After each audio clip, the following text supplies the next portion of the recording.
Je suis viticulteur et ensuite aviateur. Non, mais je suis très sensible à mes origines. Je suis issu de la terre, du travail de la vigne dans la région de Carcassonne. Et à l'âge de 18 ans, je suis parti pour toujours vers l'aviation, qui est ma maman. L'aviation, j'en rêvais quand j'étais dans les vignes, parce que je voyais les avions du terrain de Carcassonne qui tournicotaient au-dessus de ma tête, et je me disais qu'un jour je serais aviateur. Et j'ai eu cette immense chance avec l'armée de faire pilote d'avion et ensuite pilote hélicoptère. À l'âge de 33 ans, j'ai pris la direction de Heli-France, une grande société à l'époque d'hélicoptères. J'ai eu la chance de faire des rallyes Paris-Dakar, d'être le responsable sur les Paris-Dakar, j'en ai fait 15. J'ai eu la chance ensuite de sillonner toute l'Afrique de l'Ouest avec mes hélicos pour la faire découvrir à mes amis, mes pilotes. Et ensuite, j'ai encore eu la chance que l'on me croie et que l'on me fasse confiance pour monter un des plus grands clubs, le plus grand club sûrement d'Europe, où j'avais 420 adhérents, le Rotor Club de Paris.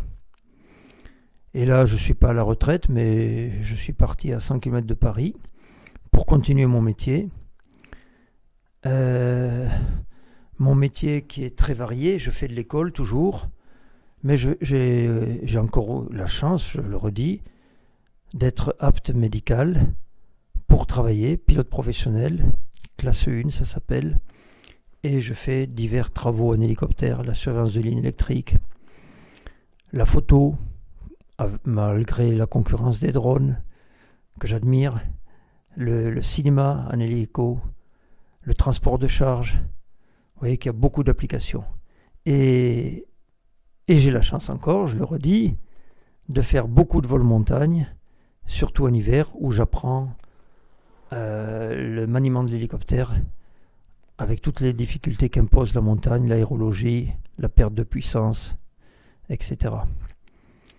Donc je joue avec la chance, j'en use et j'en abuse. De voler, c'est avant tout la liberté, on se détache de la terre, on voit les choses d'en haut, on les voit sous un autre angle, ça incite à la philosophie, à la poésie. Saint-Exupéry le dirait mieux que moi.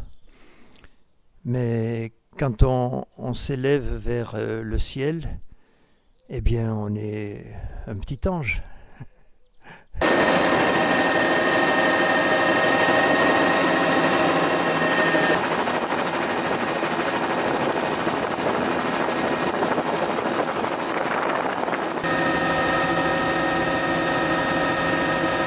Oh, il y en a tellement des bons moments.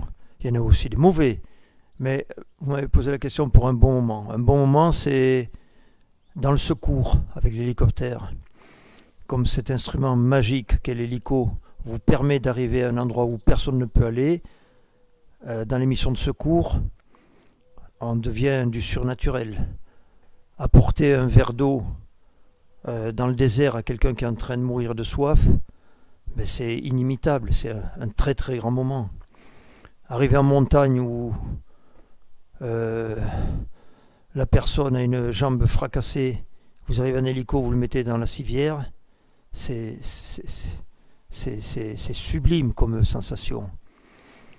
Mais il y en a tellement des bons moments. Et des moments aussi pour faire découvrir des paysages à des enfants, à des vieillards aussi, car l'hélico est une très belle leçon de géographie.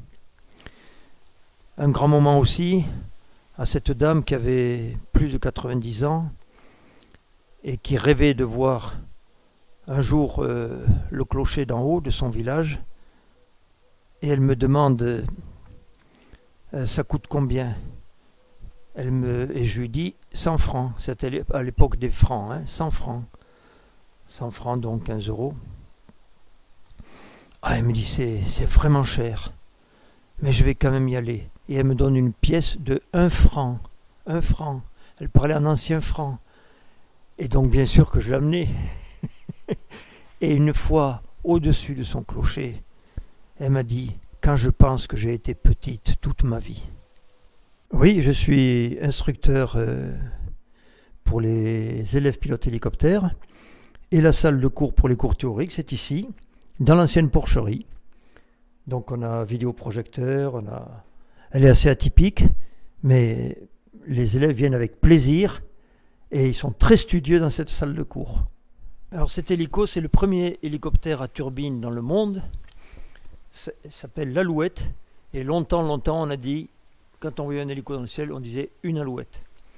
C'est le premier hélicoptère à turbine. La turbine a été inventée par M. Slidowski, un russe blanc, exilé dans la région de Biarritz, Bayonne, qui a été le fondateur de Turbomeca, qui est devenu le groupe Labinal et Safran aujourd'hui. Il fallait être un génie pour inventer tout ce système-là dans les années 50. Il l'a fait en association avec M. Marchetti, qui était un ingénieur de marque chez Sud Aviation à l'époque, et qui a inventé l'Alouette.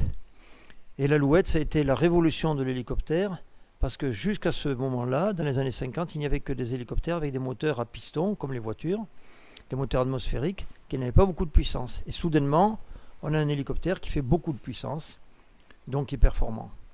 Cet hélicoptère est encore d'actualité, il y en a dans le monde entier, il y en a en Iran, il y en a en Amérique du Sud, il y en a partout encore dans le monde, et c'est un excellent hélicoptère école, et beaucoup d'armées dans le monde l'ont choisi comme hélicoptère auto-école. L'avantage, c'est qu'il est très simple de conception, et il n'y a pas de capotage, on voit tout. Il est très démonstratif pour les élèves. Et l'Alouette, eh bien, elle vole tous les jours. J'ai formé pléthore de pilotes hélicoptères sur cet engin. C'est la 2 chevaux du ciel. Vive l'Alouette. Ici, nous avons le Jet Ranger ou Bell 206 qui date des années 70. C'est plus moderne que l'Alouette. Il est caréné, vous voyez. Il est américain. Sa principale qualité, c'est la rusticité. C'est un hélicoptère simple d'entretien, bipale. Il a été beaucoup utilisé dans l'armée américaine sous le nom d'Iowa. Il est encore reconstruit à la demande. Et celui-ci même, je l'utilise depuis 40 ans. Je suis allé avec celui-ci que vous voyez là, 52 fois en Afrique de l'Ouest, depuis Paris. Depuis Paris, je passais par le détroit Gibraltar, Dakar. Je continuais sur le Mali, Bamako, le Burkina Faso, jusqu'au Togo, et retour par la Guinée-Conakry, etc. À Tombouctou, je suis resté 6 mois basé à Tombouctou, et quand j'arrivais sur beaucoup d'aéroports, les 2 dernières lettres s'appellent Delta Novembre. Et quand j'annonçais à la tour, c'est le Delta Novembre, ils me disaient « Ah vraiment, j'espère que tu as le cadeau ». Et bien sûr que je leur apportais de multiples cadeaux de toutes sortes. Voici le Jet Ranger, qui est un hélicoptère qui a l'avantage de consommer peu par rapport à son poids et sa vitesse. 110 litres/heure, c'est rien pour un hélico. 5 personnes et 220 km/h. Alors ici, nous sommes sur une hélistation, c'est-à-dire que la réglementation impose de déposer un dossier à la préfecture pour se poser de façon régulière sur un terrain pour hélicoptère. Ça s'appelle une hélistation. C'est à usage privé. Quand c'est un héliport, c'est à usage public. Et quand c'est occasionnel, c'est une hélisurface. Voilà, pour le distinguo des 3 appellations. Mais ici, sur ce H, eh bien, c'est assez impressionnant. Il y a eu au moins 25-26 000 atterrissages depuis que je réside dans cette propriété à 100 km de Paris. Chez moi, ici, il y a eu 26 000 atterrissages sur ce H, sans jamais un seul incident. Et les oiseaux sont mes amis, et mes oies m'applaudissent chaque fois que je me pose. Oui, un message très grave, c'est que pour accéder à ce métier très difficile, manuellement, gestuellement et intellectuellement, il faut beaucoup de volonté, il faut beaucoup de privation, il faut de l'opiniâtreté, il faut du courage et il faut s'investir beaucoup, beaucoup. Il faut faire de nombreux sacrifices. C'est pas un métier auquel on accède uniquement en passant des examens. Il faut chaque jour se remettre en question, chaque jour s'appliquer. Et c'est ce qui m'a plu dans ce métier, c'est qu'il faut s'appliquer. Moi, je ne m'applique pas spécialement dans la vie, mais dans mon métier, je m'applique beaucoup. J'ai compris que si je ne m'investis pas, si je ne m'applique pas, la sanction, c'est l'accident, c'est même la mort. Donc, ça vous remet en question tous les jours, on se dit, c'est pas gagné. Tous les jours, on se dit, il faut que vraiment, je m'applique beaucoup, que je ne fasse pas de fautes. Un directeur de la NASA avait pris comme devise Failure is not an option. L'erreur n'est pas envisageable. Failure is not an option. C'est aussi ma devise. L'erreur n'est pas envisageable dans ce métier. Et c'est ce qui me plaît, c'est ce qui m'excite dès le matin. C'est que quand je vais prendre l'hélico, je n'ai pas droit à faire une erreur. Sinon, je ne reviendrai pas. En hélico, je n'ai pas peur. En hélico, j'ai pas peur parce que je suis bien, je maîtrise, je sais où il faut s'arrêter, je connais mes limites. Et si on peut avoir peur en avion, on n'a pas peur en hélico parce que si ça va pas, on ralentit, et si ça va pas du tout, on se pose. Alors qu'en avion, vous voyez, c'est plus difficile à gérer ce genre de choses. Mais j'ai eu peur aussi en hélico quand on est dans la tempête de sable ou au-dessus des vagues qui font 20 mètres de haut. Quand je vais sur une plateforme offshore, on a le cœur serré. Mais peur vraiment, non, parce que on est accaparé par la machine, on est accaparé par la charge de travail, on ne pense qu'à mener bien la mission, on n'a jamais vraiment peur. Alors les diplômes, j'en ai beaucoup. Il y en a qui m'appellent le professeur. Mais mes diplômes, ils sont archivés quelque part, bon, peu importe. Bien sûr que j'en ai une multitude en aviation. Et ça ne m'intéresse pas de les afficher. Il y en a un que j'aime beaucoup, et je le mets toujours en valeur, c'est le diplôme des écoles d'agriculture de l'État. C'est toute mon enfance, c'est toutes mes racines, et c'est le seul diplôme que j'arbore. On règle trop de choses avec l'argent. L'argent, je pense, a modifié les mentalités. Enfin, c'est de tout temps, l'argent existe depuis toujours. Mais si je reprends la devise dans laquelle on s'est incliné tout à l'heure de Saint-Exupéry, que seul vaut ce qui a coûté du temps aux hommes, eh bien je pense que ça résume tout. Ce qui m'intéresse, c'est les personnes qui s'investissent en temps et pas en argent. Eh bien ces pales, elles ont fait 4000 heures, c'est-à-dire qu'elles ont fait leur durée de vie, donc elles ne peuvent plus voler. Et leur histoire, c'est qu'elles sont érodées par le sable de l'Afrique de l'Ouest, par le désert. On le voit bien ici. Elles ont fait plus de la moitié de leur vie dans le désert. Pour moi, c'est symboliquement, c'est très important. Ici, on est devant un pressoir qui s'appelle Champenois, le nom, qui est un très grand pressoir pour l'époque, et il a 200 ans. Et c'est le pressoir de ma famille depuis 8 générations.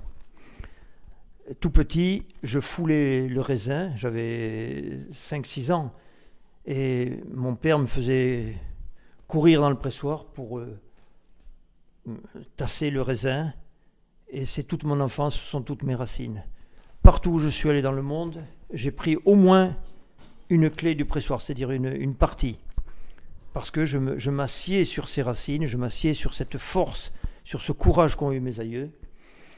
Il a appartenu à un arrière-grand-oncle qui a fait la campagne de Russie. L'armée napoléonienne est passée dans le village, là, Alpaguet.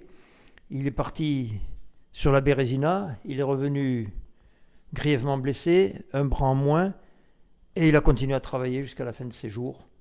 Il est décédé aux alentours de entre 90 et 100 ans. J'ai beaucoup de respect pour cette histoire qui montre l'opiniâtreté de cette famille dont je suis issu. Alors, cette forge, elle n'arrive pas de chez Ikea.